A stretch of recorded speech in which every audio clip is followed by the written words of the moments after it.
I've been doing some more tinkering to this Pendolino, so stick around and all will be revealed.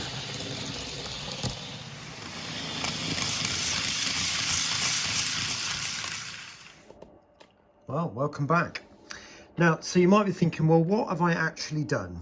Now, this was the last coach to be painted, and it's just been sprayed white, and I've not done it particularly well because it's going to be transferred, and all I needed was the body side to be white and the roof to be black, so that's all I've done. So that the transferring and the new livery will be applied shortly in the next few weeks. But I just wanted to concentrate today on getting the couplings right. Now, I'll show you how I get into it.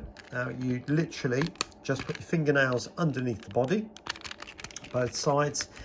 It's considerably easier than it is on the double overage trains. The body pops off. Same with the locomotives. Very, very easy indeed.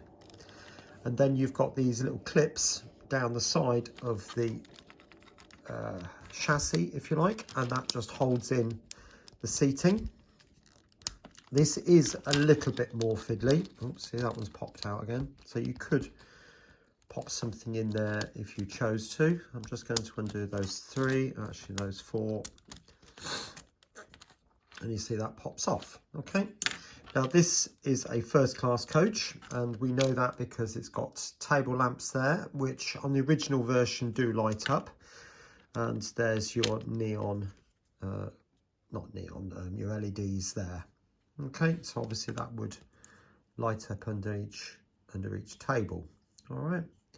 Now, what happens is you've got these couplings which are mounted underneath.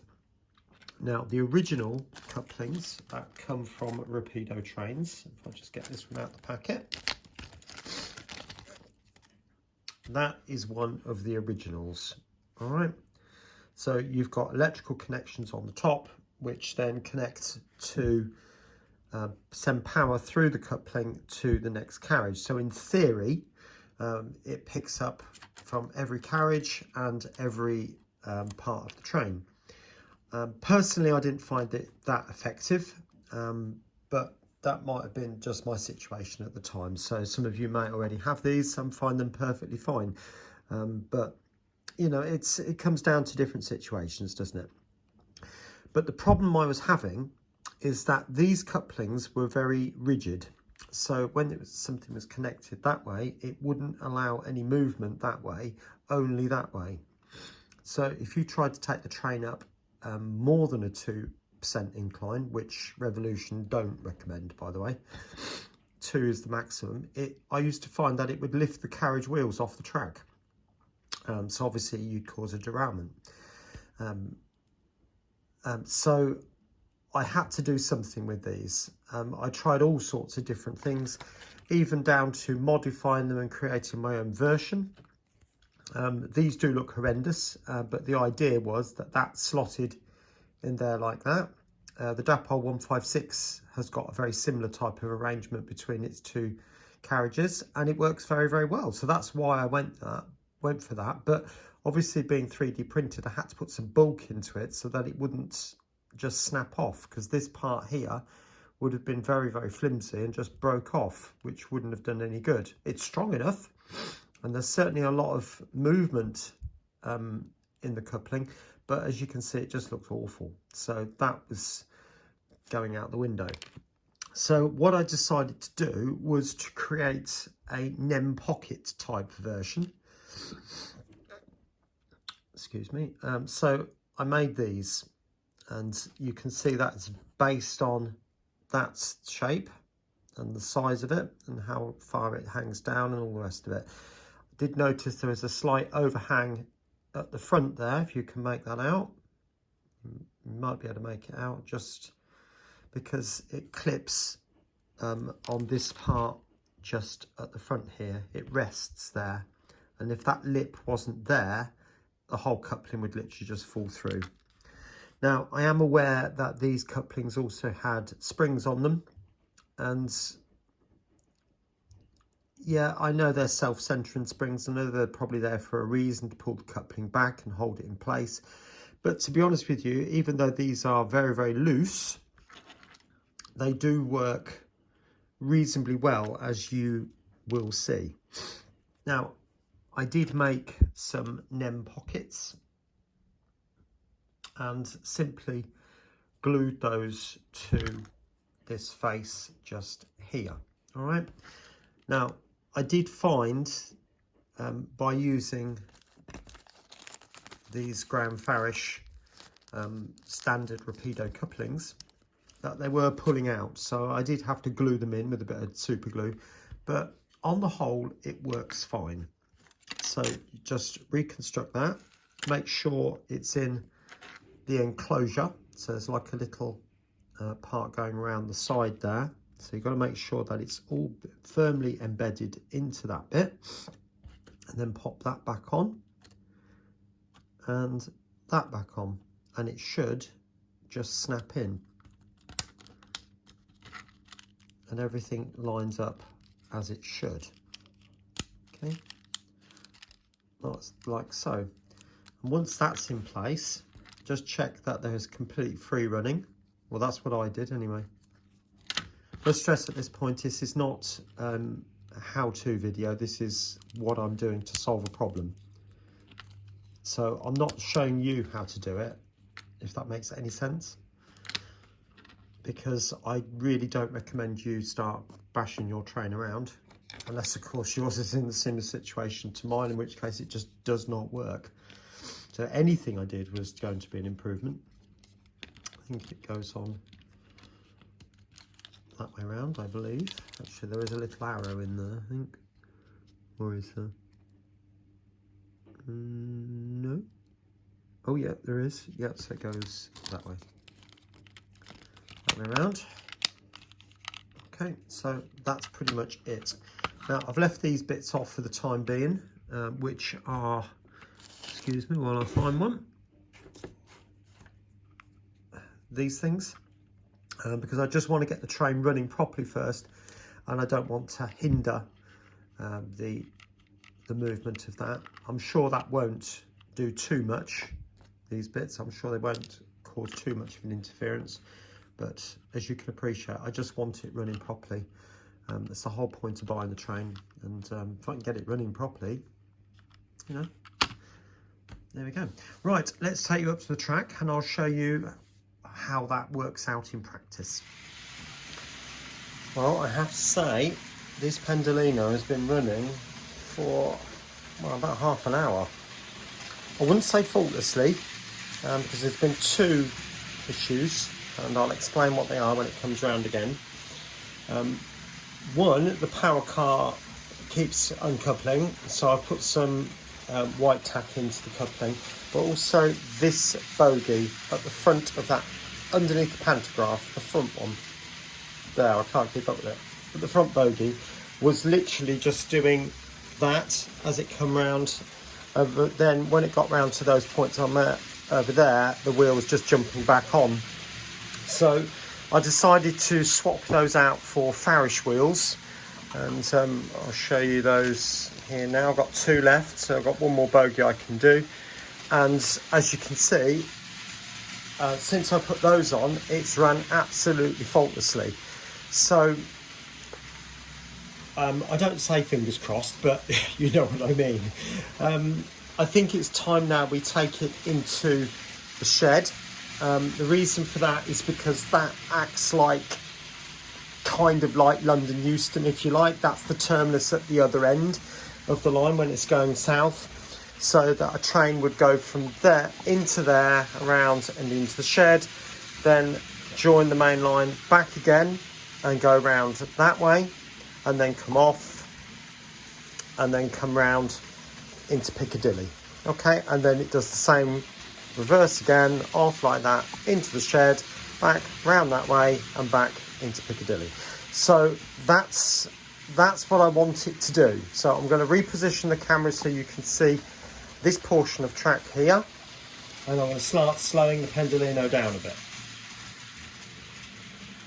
That's quite a sudden change. Now changing the points. Now remember, it's got to get to the shed, and I'm getting more confident with this one by the second. Now remember, this was the first Pendolino I had, and this one has been more than a nightmare from the very beginning. The other one's slightly less so. See if it makes it without derailing. Oh. Well, you saw that. So what's happened, we've got a derailment just here, and that's uncoupled, obviously. So it's getting closer. Now it could be there's a slight mismatch on coupling heights. So let's have a look at that. And there you go, you can see that the couplings are quite a bit off. Now the coupling on the right, or the NEM pocket, is actually a little bit higher than that on the left. And also the coupling itself is actually tilted up. So I was going to try just tilting the coupling down slightly and see if that would make a difference, until I actually noticed that the whole carriage on the right hand side was sitting a little bit higher than that on the left. And the reason for that is because the bogie is sitting the wrong way round. So when I spin the bogie round, that drops the carriage down slightly, and hopefully that should match up the couplings a little bit better. Right, so here we go. Slow it down a little bit more. I just want it to come off. I'm not expecting it to come off at speed. So far, so good.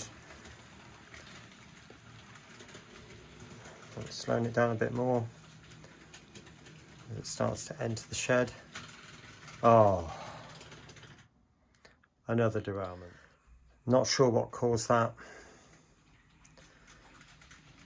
Slowing it down a bit more.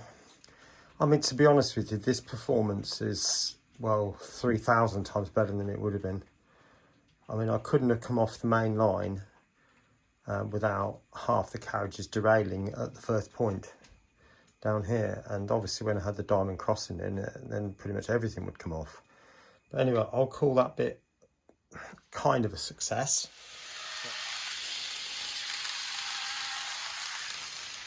Right, you can see the Pendolino over there in the shed.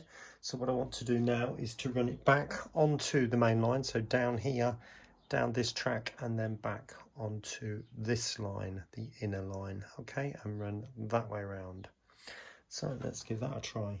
See how we got on this time. Now it's done this a number of times now, so I'm hoping it should do it flawlessly. On one of my previous attempts though, I did kind of trip myself up really, and I didn't realise there was a point tripped over there. And of course when the whole train comes off, then you wonder what's going on. Because you can see it's starting to run quite well. And its previous incarnation would have left a trail of devastation all over the track by now, as pretty much 3 or 4 coaches would have left. So is it going to go over this crossover now? Good so far. I don't want to jinx it though.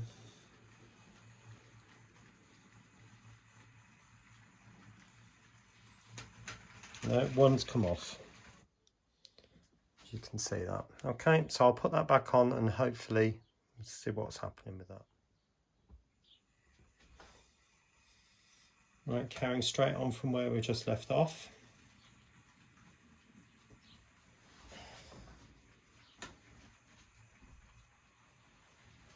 And we're in.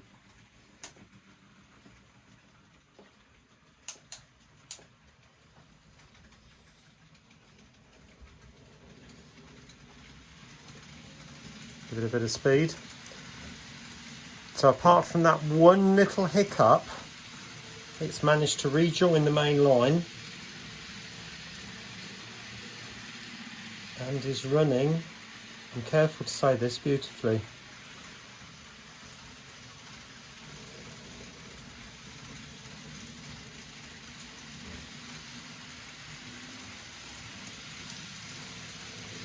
A little bit more speed.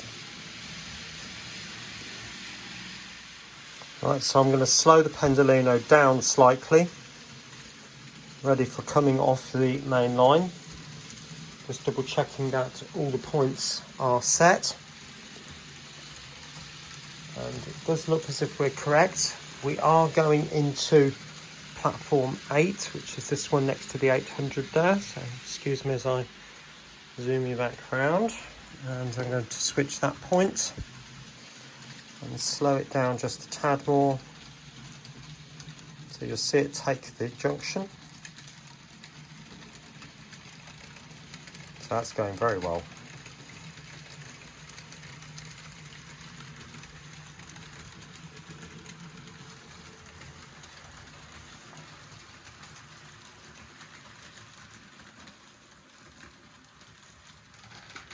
Oh, we've had one come off.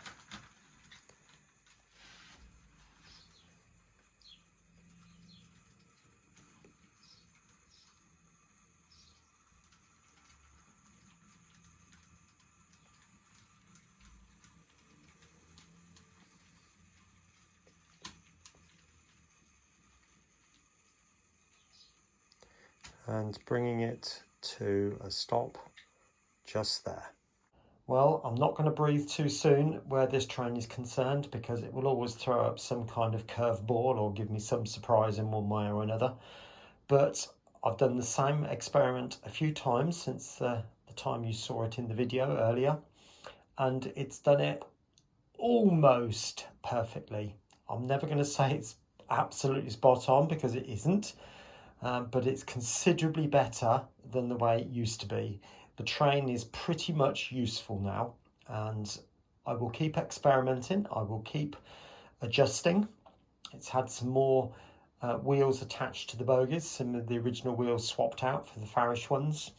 It's had some more filing done on the couplings I've made, and also some gauging, some back-to-backs adjusted as well. So let's just wait and see, shall we? Anyway, I'm going to leave the video there. Take good care of yourself. Take a look at the videos on the screen right now, and I'll see you again here very soon on Piccadilly. Bye for now.